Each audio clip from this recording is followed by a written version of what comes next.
जन्माष्टमी यह सिर्फ एक उत्सव नहीं, एक दिव्य स्मृति है। वो दिन जब जेल की काल कोठरी में अंधेरे और भय के बीच प्रेम, आशा और धर्म का जन्म हुआ। यह दिन उसी पल की गवाही देता है जब भगवान श्री कृष्ण ने धरती पर अवतार लिया। हर साल भाद्रपद मास की अष्टमी तिथि को हम सभी बड़ी श्रद्धा और भक्ति के साथ मनाते हैं श्री कृष्ण जन्माष्टमी। यह वही दिन है जब द्वापर युग में माता देवकी और वासुदेव के 8वें पुत्र के रूप में भगवान विष्णु ने श्री कृष्ण के रूप में अवतार लिया था।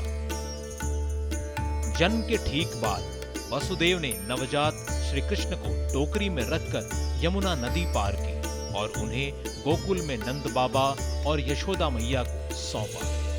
वहीं से शुरू हुई बाल कृष्ण की लीलाएं, जिसमें माखन चोरी, गोपियों संग रास से लेकर कालिया नाग का मर्दन और गोवर्धन पर्वत को अपनी छोटी उंगली पर उठाने जैसे भगवान के कई चमत्कारों को श्रद्धा के साथ याद किया जाता है। श्री कृष्ण का प्रत्येक रूप, प्रत्येक लीला हमें जीवन के किसी न किसी सत्य की ओर संकेत करती है। इसके साथ ही उन्होंने मथुरा में अत्याचारी कंस का अंत किया और फिर धर्म की पुनः स्थापना के लिए कुरुक्षेत्र के युद्ध में गीता का उपदेश दिया।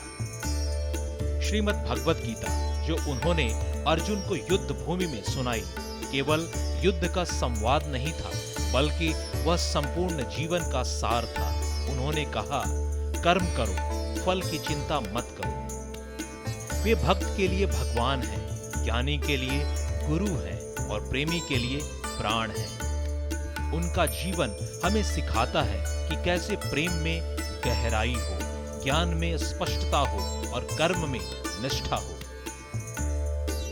दिन की शुरुआत होती है उपवास, प्रार्थना और भजन कीर्तन के साथ। मंदिरों को फूलों, दीपों और रंग बिरंगी झांकियों से सजाया जाता है, जिनमें भगवान श्री कृष्ण के जीवन की झलकियां दिखाई जाती हैं। जैसे जैसे रात के 12 बजने का समय नजदीक आता है, वैसे वैसे श्रद्धालुओं की भीड़ इकट्ठा होती है भव्य जन्मोत्सव के लिए। श्री कृष्ण के जन्म का वह शुभ क्षण जब मंदिरों में घंटियां बजती हैं, आरती होती है और चारों ओर गूंज उठती है, नंद घर आनंद भयो, जय कन्हैया लाल की।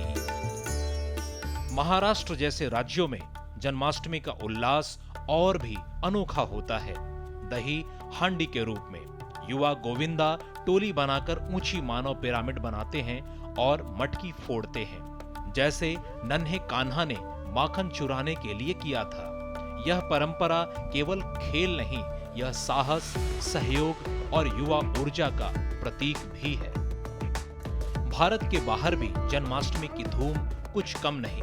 लंदन से लेकर लॉस एंजल्स तक, नैरोबी से लेकर न्यूयॉर्क तक, दुनिया भर के मंदिरों में कीर्तन, सांस्कृतिक कार्यक्रम और सामूहिक भंडारे आयोजित होते हैं। यह पर्व सीमाओं से परे जाकर समुदायों को एक साथ लाने का कार्य करता है। भक्तजन अपने कान्हा को उनके प्रिय भोग अर्पित करते हैं। मक्खन, गुड़, तरह तरह की मिठाइयाँ, फल और चरणामृत जो दूध, शहद और तुलसी से तैयार होता है।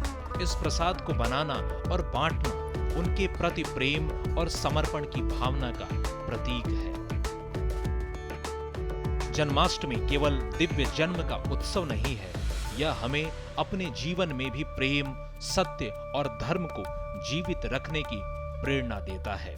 इस जन्माष्टमी पर भगवान श्री कृष्ण हम सभी को बुद्धि, शांति और आनंद प्रदान करें।